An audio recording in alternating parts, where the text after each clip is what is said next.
Nggak valid gara-gara Anda adalah juru bicaranya Presiden. Presiden itu jabatan tertinggi di Republik ini. Jadi Anda penutup. Iya, iya, iya. Ya apa boleh buat. Setuju, setuju. Hari Rabu ada kebahagiaan. Alhamdulillah, saya senang sekali. Memang sejak dari awal saya senang sekali dan bahagia. Dato Karni Ilyas yang dimuliakan Allah, kemudian Pak Menteri dan teman-teman, Bang Taufik, ya semuanya. Para pemirsa yang masih setia dengan ILC di Papua sudah sahur. Ya tapi gara-gara Anda nggak valid, ditunggu. Ditunggu, ya syukur Alhamdulillah. Dato, yang paling penting untuk harus bisa publik mendapatkan pencerahan sebaik mungkin itu, kenapa kita membicarakan bansos kemudian menjadikan Jakarta sebagai barometer atau ukuran.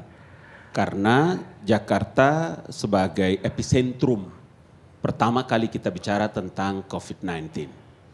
Itu sebabnya jangan merasa baper, jangan kecil hati bahwa dari awal sampai dengan saya bicara ini insya Allah baik-baik saja, karena kalau ini nanti menjadi pertentangan kita malu dengan rakyat. Hari ini saya setuju dengan semua diksi dan narasi bahwa dalam posisi kita menangani percepatan penanganan COVID-19 ini, pemerintah harus hadir. Pemerintah pusat, kementerian, lembaga, dan gubernur.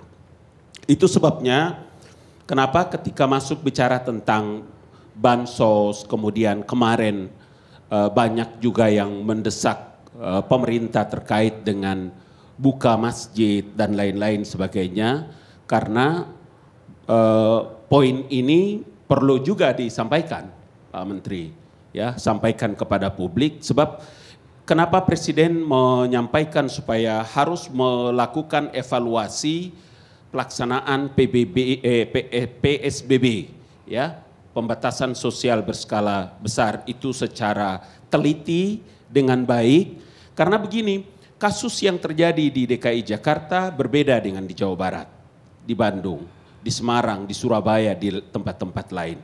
Oleh karena itulah maka kenapa pemerintah itu perlu melakukan koordinasi secara intensif. Beliau Pak Menteri dan semua dengan gubernur, bupati, wali kota, karena regulasi menyebutkan seperti itu. Regulasi menyebutkan Undang-Undang 23 tahun 2014 tentang pemerintahan daerah menjelaskan bahwa pemerintah pusat itu dia punya perwakilan namanya gubernur. Pak Geis, gubernur itu adalah perwakilan pemerintah pusat di provinsi. Lebih jelas lagi regulasinya menyebutkan gubernur itu adalah perpanjangan tangan dari presiden.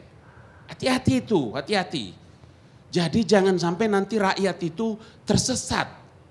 Di Ramadan ini ya, berapa banyak orang yang berpuasa tapi dia tidak mendapatkan apa-apa kecuali lapar dan dahaga.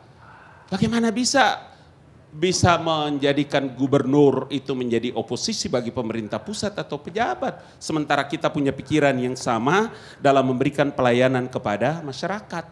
Itu sebabnya kita lihat pada beberapa 8 poin pintu masuk bansos. Disiapkan bansos dengan seperti ini dari pusat, disiapkan bansos dari Departemen Sosial, semua kementerian, lembaga kemudian menyiapkan bantuan untuk bisa memberikan pelayanan. Saya setuju dengan Anda tadi bahwa rakyat butuh makan, dia lapar. Karena itu pemerintah harus hadir, berbusa-busa orang bicara tentang itu. Nah, turunannya itu peraturan pemerintah itu menjelaskan. Makanya saya juga bersyukur alhamdulillah hari ini DPR telah memberikan persetujuan peraturan pemerintah pengganti undang-undang itu menjadi undang-undang.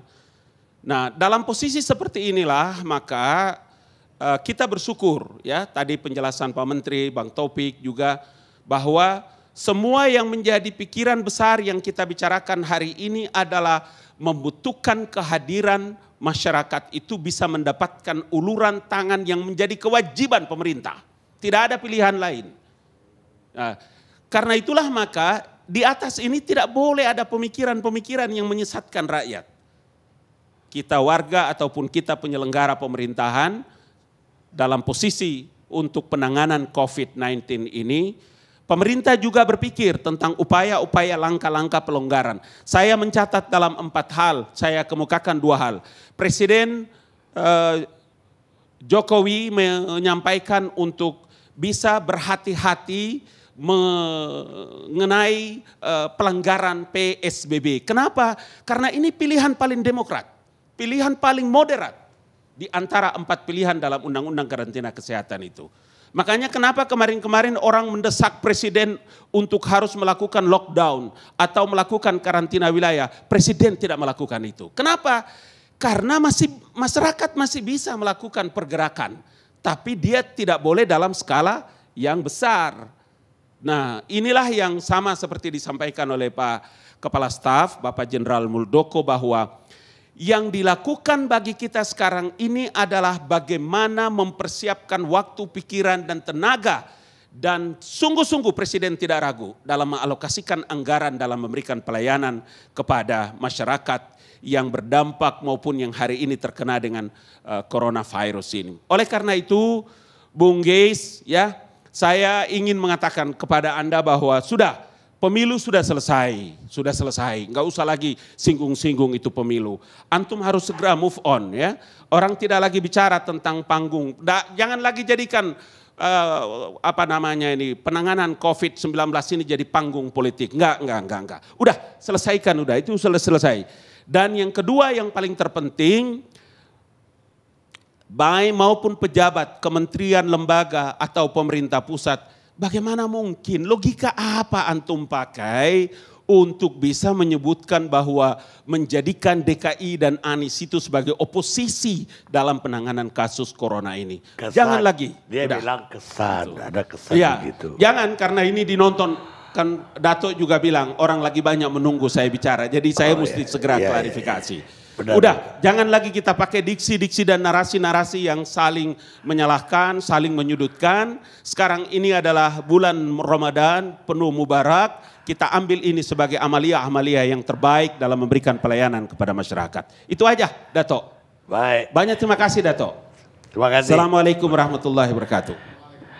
Pemirsa, dengan judul tadi itu, sengkarut antara pemerintah pusat dan daerah. Mudah-mudahan dari paparan beberapa kepala daerah dan juga pemerintah pusat, benang kusutnya sudah terurai dengan baik.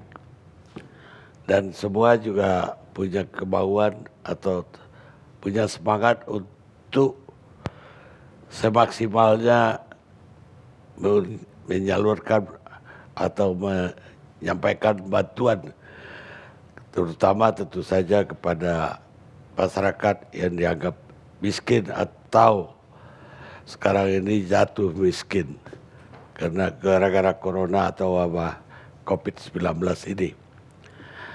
Nah, kita juga barusan mendapat pengetahuan yang mendalam dari Menteri Desa tertinggal tentang pedesaan kita yang komprehensif. Jadi sangat utuh, sangat jelas untuk semua orang yang ingin tahu tentang desa kita dapatkan malam ini. Dan akhirnya pemirsa, tujuan semuanya itu adalah baik. Dan memang benar bahwa kalau kita tidak berhasil membantu mayoritas orang-orang yang miskin, kita akan gagal untuk membantu minoritas orang-orang kaya. John F. Kennedy. Kita ketemu LC akan datang.